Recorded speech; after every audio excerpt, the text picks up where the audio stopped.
Jack F. Kennedy termina sa présidence. Nous nous souvenons également comment le président Jackson fut victime d'un attentat pour être assassiné. Et vous vous souvenez également du président Abraham Lincoln qui sut ces choses et qui voulut mettre fin à cette triste, sordide, incroyable stratégie pour contrôler les peuples. Comme le dit si bien le congressiste McFadden, Louis McFadden, la Banque fédérale de réserve a volé aux Américains son gouvernement.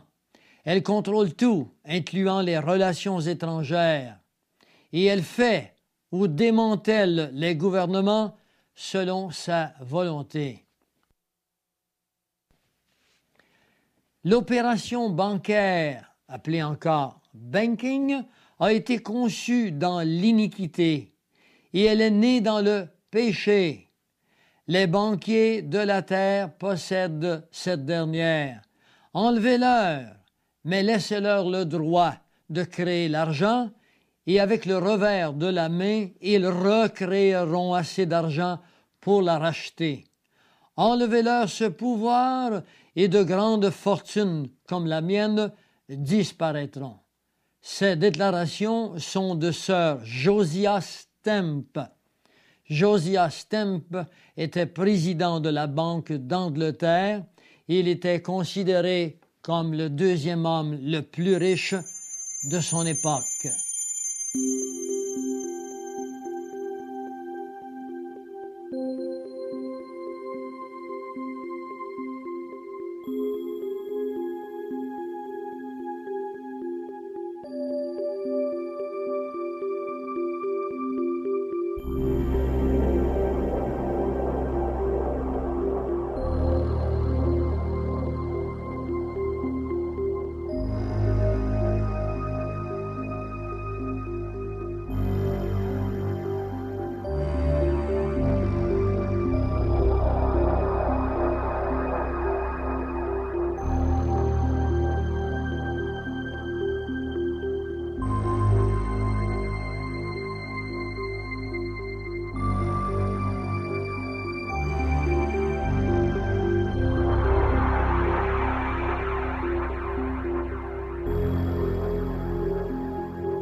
Le Canada, comme les États-Unis, possède lui aussi sa banque centrale. Cette banque est connue sous le nom de Banque du Canada. Elle fut fondée en 1934 en tant que corporation privée. En 1938, elle passa en 2 stages au gouvernement du Canada et depuis, le ministre des Finances détient 5 millions de capital action émis par la banque. En général, bien sûr, la croyance veut que le fait de posséder des actions dans une corporation soit équivalent à posséder également le contrôle de cette corporation, du moins en proportion des actions achetées. Étant donné que le ministre des Finances possède toutes les actions, il n'est pas nécessaire d'expliquer qu'il est normal de penser que le ministre des Finances du Canada possède comme résultante le contrôle absolu de la Banque dite du Canada. Au temps de sa création, la Banque du Canada était une corporation privée et elle reçut du gouvernement toute l'autorité qu'elle possède encore aujourd'hui. Fait bizarre, le gouverneur de la Banque du Canada est choisi par le bureau de direction pour une période de 7 ans. Le ministre des Finances possède les actions, mais peut s'asseoir à la table des directeurs et n'a pas de droit de vote. Si cela s'appelle posséder une banque, cela établit un précédent pour le moins difficile à expliquer. Par l'acte de la Banque du Canada, le Parlement a placé la responsabilité des affaires de la Banque du Canada sur son bureau de directeur. À l'exception de certaines provisions permettant au gouvernement d'émettre une directive à la banque sur certaines conditions très spécifiques, et en passant, le gouvernement ne l'a jamais fait, la banque est placée dans une position de totale responsabilité. Un certain nombre de ces arrangements doit être connu. Premièrement, tout membre du gouvernement est exclu du bureau des membres votants. Deuxièmement, le gouverneur de la banque n'est pas désigné par le gouvernement, mais par les 12 directeurs du bureau, avec l'approbation du gouverneur en conseil. La banque est responsable de son propre personnel et ne vient sous aucune commission publique. Quatrièmement, à l'exception du gouverneur, les dépenses de la banque ne sont pas sujettes au contrôle du Trésor, mais plutôt à celui des directeurs de la banque. Cinquièmement, les arrangements en ce qui concerne les auditions ou les inspections de la Banque du Canada, eh bien, ces arrangements sont consistants avec son statut d'indépendance. Les auditeurs ou les auditionneurs ou les inspecteurs sont extérieurs. Ils sont nommés par le cabinet sur les recommandations du ministre des Finances.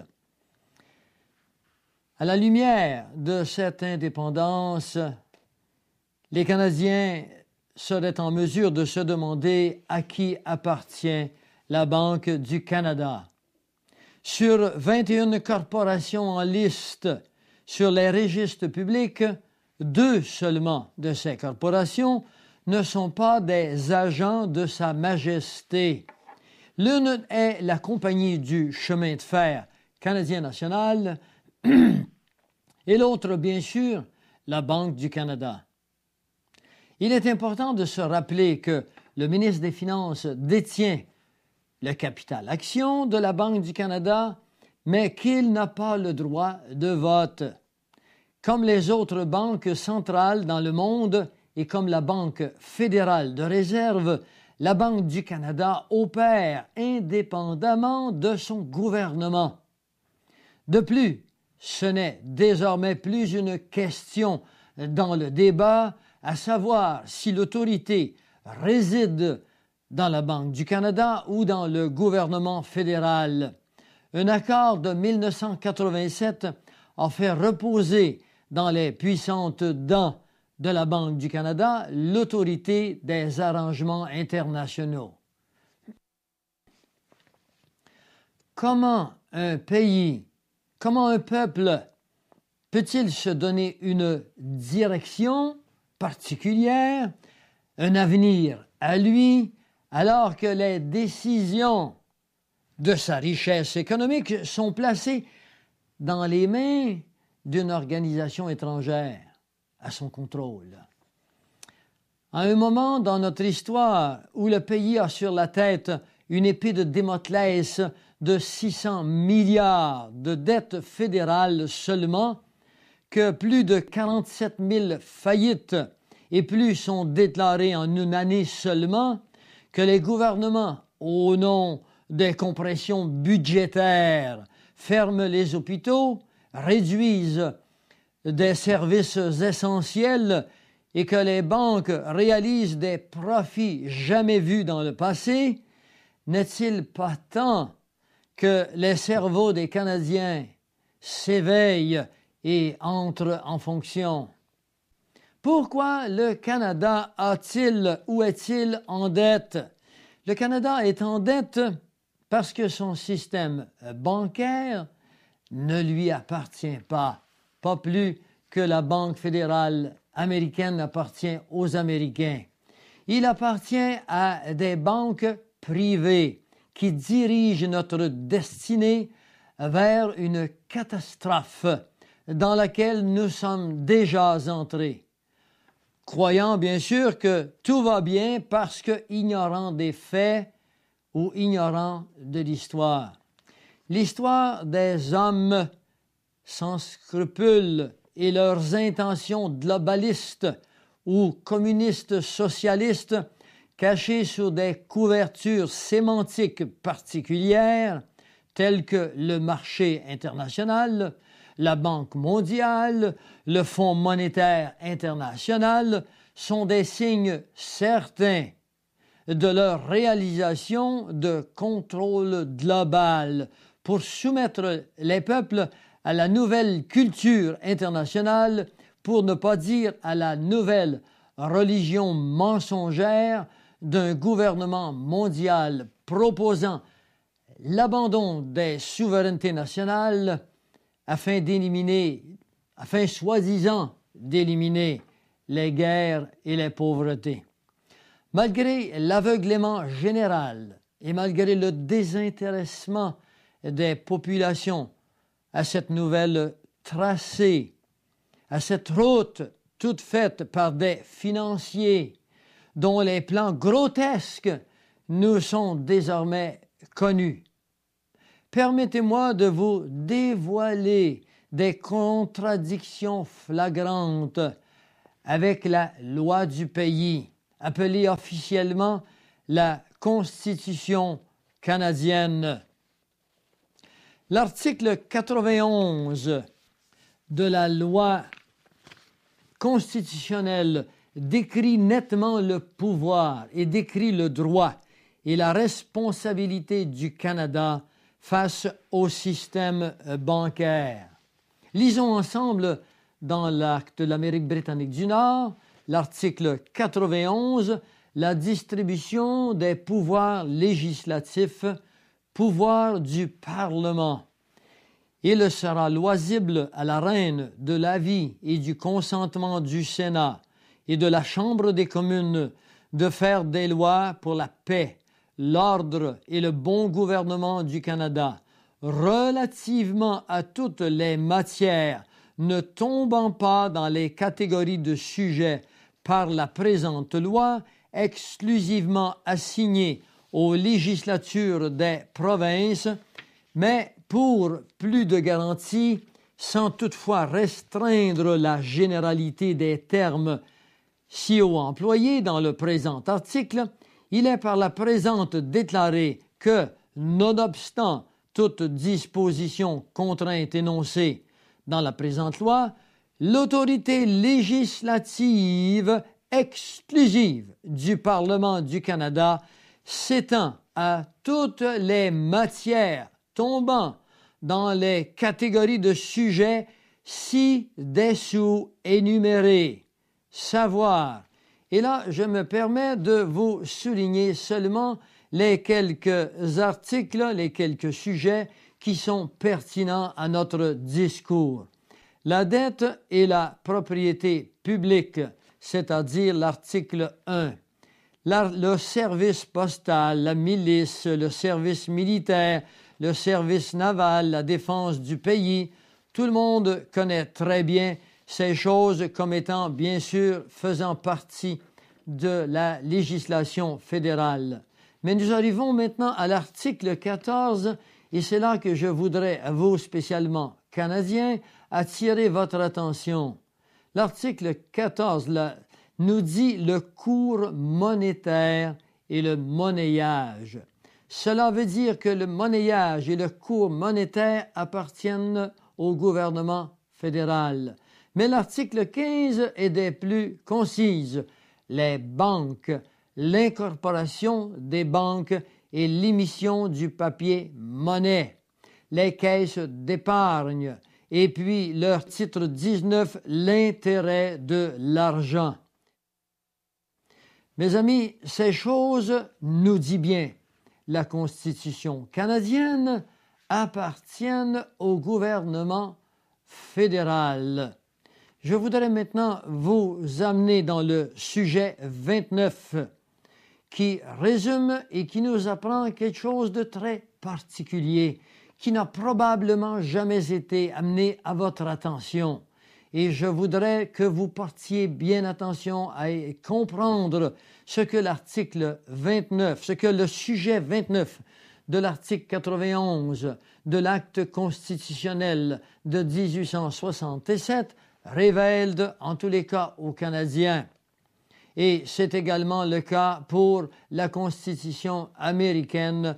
Et je vous prie, vous qui entendez ces choses sous un continent étranger, que ce soit français, suisse, belge ou ailleurs, de bien consulter la Constitution de vos pays.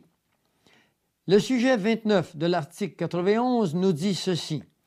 Les catégories de sujets expressément exceptées dans l'énumération des catégories de sujets exclusivement assignées par la présente loi aux législatures des provinces. Et il faut écouter à partir de maintenant.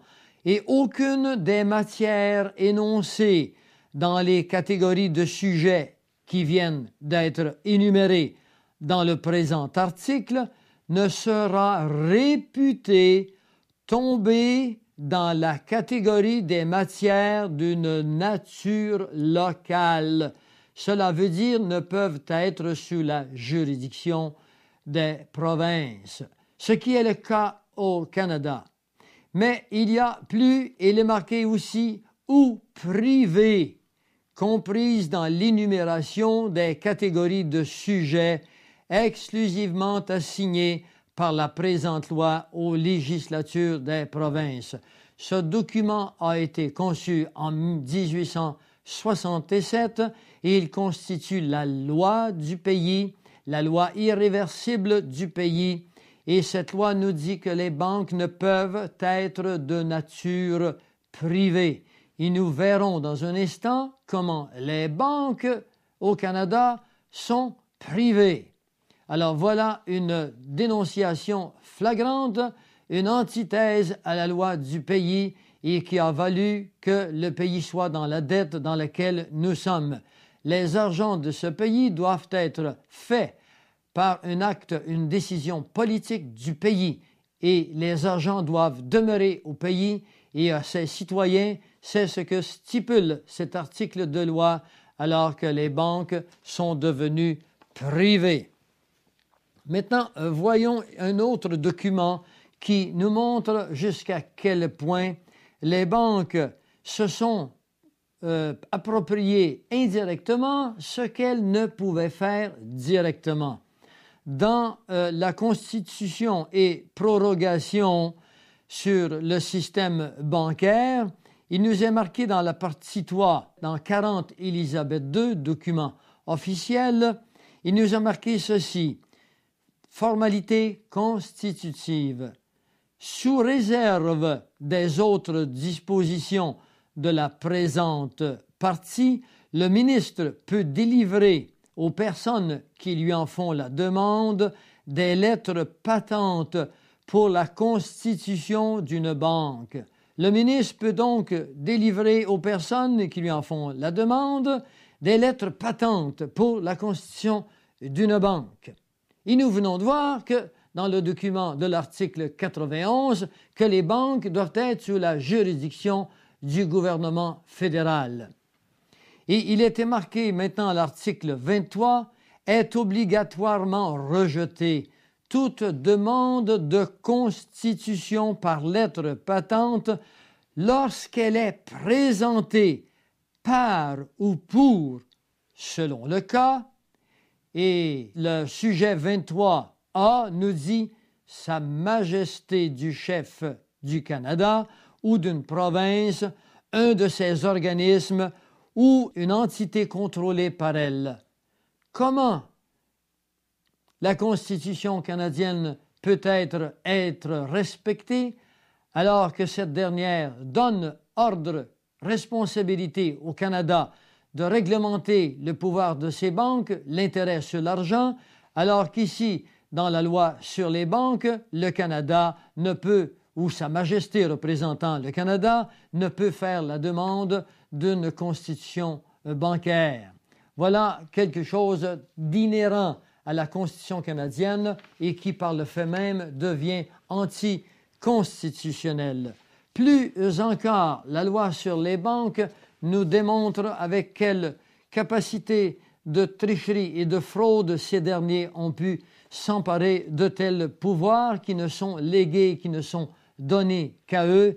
Toujours dans 40 Élisabeth II au chapitre 46 sur la loi des banques, la définition et application, les définitions qui suivent s'appliquent à la loi présente, constituant ou prorogeant une personne morale. Les corporations, nous le savons, sont des personnes morales. Mais ce qui est entièrement contre la loi ou la constitution de la pensée normale ou une antithèse à la définition, c'est que dans la partie 2 sur les pouvoirs, il nous est dit ceci: la banque a, sous réserve des autres dispositions de la présente loi, la capacité d'une personne physique. Mes amis, cela veut dire que la banque a la capacité de voter et une banque peut également se retrouver en prison puisqu'elle a la capacité d'une personne physique, alors que les corporations, nous le savons, sont des personnes morales, sont des cas morts, pour ainsi dire, et n'ont pas la capacité d'une personne physique. La traduction anglaise est encore plus explicite. Et si vous avez une compréhension de l'anglais, permettez-moi de vous le lire en anglais dans le Status and Powers, l'article 15. A bank has the capacity of a natural person and, subject to this act, the rights, the powers and the privileges of a natural person. Voilà encore une fois une définition davantage impliquée dans des privilèges extra-légales, extra-permises, puisque ce privilège n'est que pour une personne et vient aggraver, vient détruire ou restreindre le pouvoir de la masse des individus, tel qu'il nous l'est bien signalé dans le Code civil. La Banque du Canada est donc une corporation. Une corporation appartient à ses actionnaires votants. Le Canada a été constitué comme une société et non comme une corporation. Une société appartient à tous ses membres ou à tous ses citoyens. Le bureau exécutif de la Banque du Canada est représenté par les membres des banques à charte des 6 banques privées, que sont la Banque nationale, la Banque de Montréal, la Banque royale, la Banque de la Nouvelle-Écosse, la Banque Toronto-Dominion et finalement la Banque impériale de commerce. Il nous est possible, en vertu de la Constitution canadienne, de déclarer que ces banques sont illégales ou anticonstitutionnelles, puisque selon l'article 52 de la partie 7 des dispositions générales, la Constitution du Canada est la loi suprême du Canada. Elle rend inopérantes les dispositions incompatibles de toute règle de loi. Il est important de noter à ce stage-ci que les banques à charte contrôlent la Banque du Canada, alors que l'inverse avait été prévu. L'inverse devait être vrai et que les banques à charte opèrent avec le même modus operandi que le fait la Banque fédérale de réserve la Banque américaine. Rappelons-nous que pour ces personnages très respectables, l'argent est créé à partir de rien, dans des proportions de 1 à 30. Ils bénéficient de l'argent des intérêts que nous avons démontré comme étant non créé, qui réduit la masse monétaire. Le remplacement de cette masse monétaire se fait en créant de nouvelles dettes sur lesquelles des intérêts nouveaux doivent être payés. On estime maintenant, en 1998, à plus de 4 000 $ la seconde les intérêts à payer sur la dette canadienne nationale. Sous le contrôle des décideurs londoniens et de la Banque fédérale de réserve, le Canada, son gouvernement et ses citoyens continuent à croire qu'un parti politique, plus qu'un autre, résoudra un jour le problème de la dette. Quand on ne veut ni apprendre l'histoire, ni apprendre de l'histoire, cette dernière n'a guère le choix que de se répéter. Ce qui se passe au Canada n'est pas différent de ce qui se passe aux États-Unis, en France, en Angleterre, en Australie, en Nouvelle-Zélande ou ailleurs, où existe une banque centrale basée sur l'économie fabianiste illuminatique dont l'objectif final est l'enclavement de tous les pays du monde, contrôlés par une banque centrale appelée la Banque mondiale.